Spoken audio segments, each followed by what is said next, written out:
Greetings. Welcome to Dr. English's Book Lovers Book Club. I'm Dr. English and I teach English. Every time I tell my students that, they just think that's not really your name, but it really is my name. And this is my very first YouTube channel video for my Book Lovers Book Club. And before I start to talk about the first book for this Book Lovers Book Club, I want to give you a little background information about how this all transpired.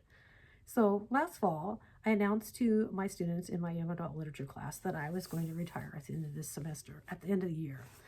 And so in my young adult literature class, I had the student, let's just say her name is Rebecca, said, "Oh, Dr. English, when you retire, you can join a book club." And I looked at Rebecca and said, "You know what I'm like. I will get kicked out of every book club I join because when I'm excited about a book, I get really loud, louder than I normally am. I talk really fast, and then I never shut up.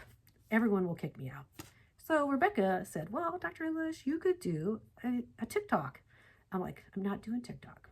She goes, "Well, you could do a YouTube channel." I says, "Okay, I'll think about that because I actually have a YouTube channel. I just changed the name to Dr. English's Book Lovers Book Club." So that was the beginning of the idea that was been percolating in my brain since last fall. And then I got to thinking about, well, I don't even know which book to do first. So I asked my students, I think there were 30 in the class. It's a big class, 30 or 34, something like that. And we read altogether throughout the semester 38 books. We did, 4 together as a whole class, and then we did 3 more in novel panels and book clubs and literature circles, and then each student or pairs of students did a book talk. So 38 books total. So out of all, I listed all 38 books on a survey on Google. I just went to Google Forms, and I asked them to vote for which one should be the first one I do for my book, Dr. English's Book Lovers Book Club. And this is the book that won. This is Six of Crows by Leigh Bardugo. And so that is the book I'm going to talk about today, thanks to my students. And I do have a second runner-up, and I'll talk a little bit more about that after I talk a little bit about Six of Crows by Leigh Bardugo.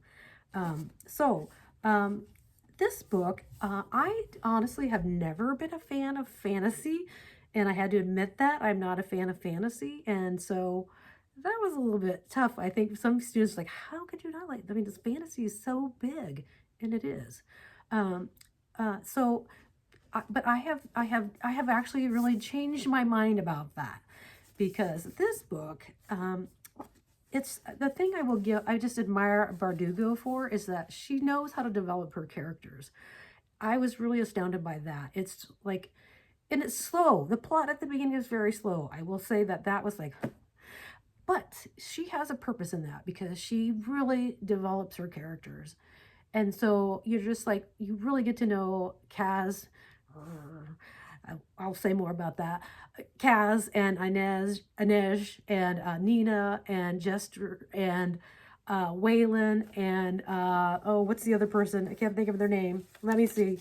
It is Matthias. I think it's Matthias. I'm not sure.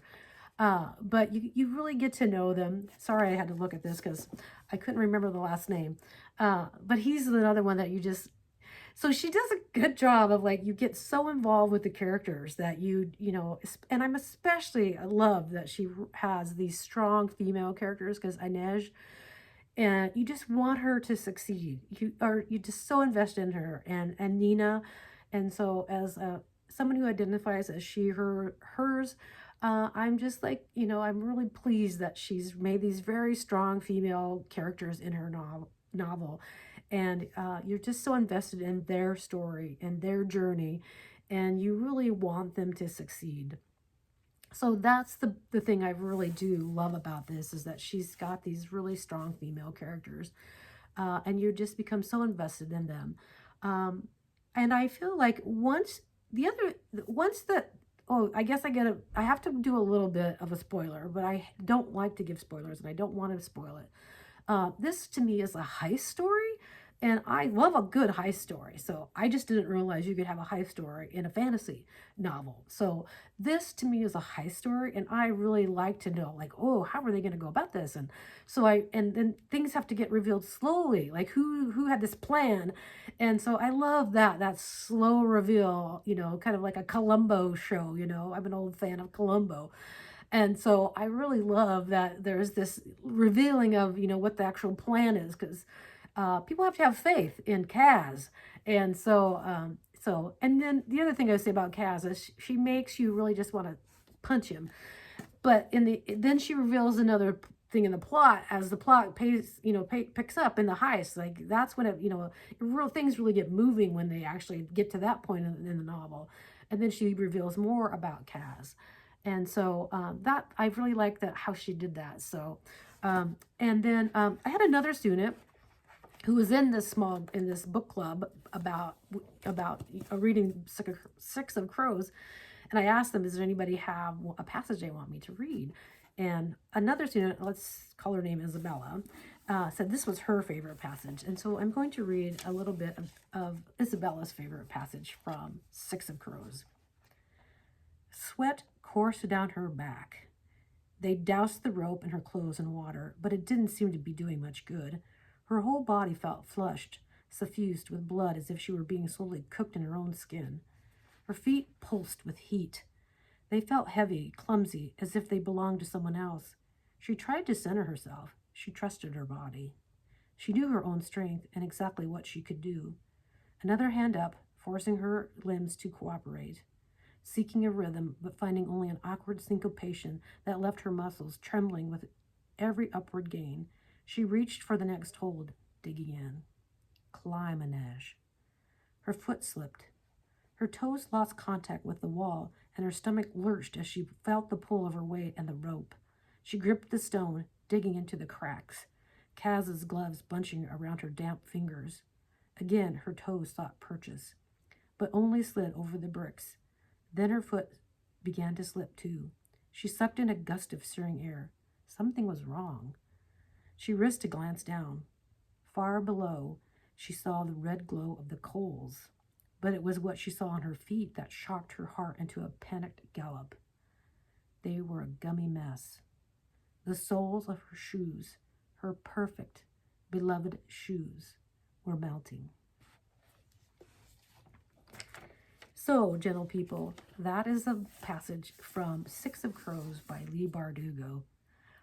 One other thing that my students asked me to do when I said I would start Dr. English's Book Lovers Book Club was to also address the question they had in the class as we read all of these books about,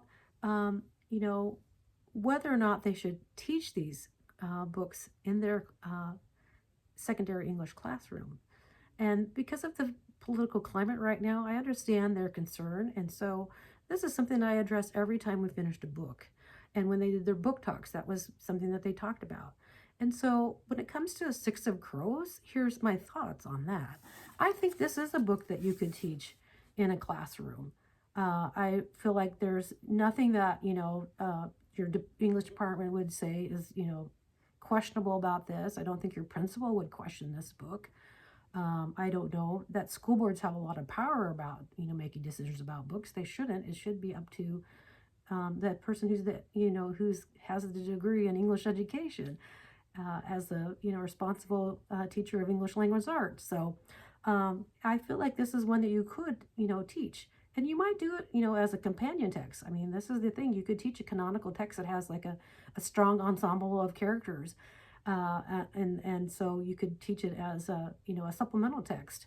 But also I think this, if you do literature circles or what I call novel panels, where students talk about a book in front of their peers, and then their peers at the end get to ask them questions about the book, like a true novel, like a panel discussion. Or if you do like book clubs, a lot of teachers are doing, book clubs in their classrooms now. This book is great for that purpose completely. So those are my thoughts on that. This is a book you could definitely teach in high school. And then finally, I will tell you in my next book club, Book Lovers Book Club book is the second runner-up in the voting, and that is The Coldest Girl in Cold Town by Holly Black. I couldn't remember her last name. Holly Black. Sorry. And then the next week it'll be a revisiting of The Hunger Games by Suzanne Collins. Thank you for joining me on my Dr. English's Book Lovers Book Club. If you have any comments, please don't hesitate to leave a comment for me. If you have a book that you'd like me to review, leave a message for me and I'll read it and review it. Thank you for joining me. Bye.